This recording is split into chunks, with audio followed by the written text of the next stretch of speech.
সৌদৌখম আদিবাসী মহিলা শক্তি চমুকৈ আওপা যোৰহাট জিলা সমিতিৰ উদ্যোগত আজি বেকাজান ৰাইডাংজুৰি আঞ্চলিক সমিতি গঠন কৰা হয়।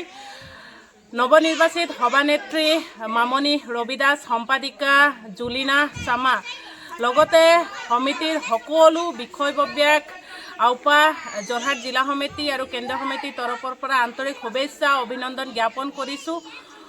এই সমিতিৰ পৰা আমি আশাবাদী অসমত বসবাস কৰা সমগ্ৰ নাৰী সমাজক লৈ তথা আমাৰ আদিবাসী সমাজত জাতি মাটি ভেটি লগতে আমাৰ সৰ্বাংগীন উন্নয়ন দিশত আৰু কেইবাটাও দিশত যাতে আমাৰ এই আঞ্চলিক সমিতিখনে কাম কাজ কৰিব বুলি আমি আশাবাদী।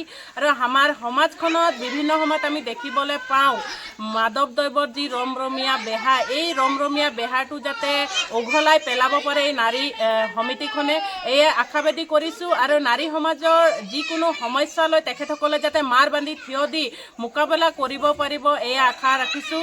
আৰু সদশেষত সকলোকে পুনৰবাৰ আৰু একবাৰ শুভেচ্ছা জ্ঞাপন কৰিছোঁ। আৰু আজি সভাখনত সফলৰূপে ৰূপায়ণ কৰাৰ কাৰণে আন্তৰিকতাৰে ধন্যবাদ আৰু কৃতজ্ঞতা জ্ঞাপন কৰিছোঁ। ধন্যবাদ। যোৰহাট।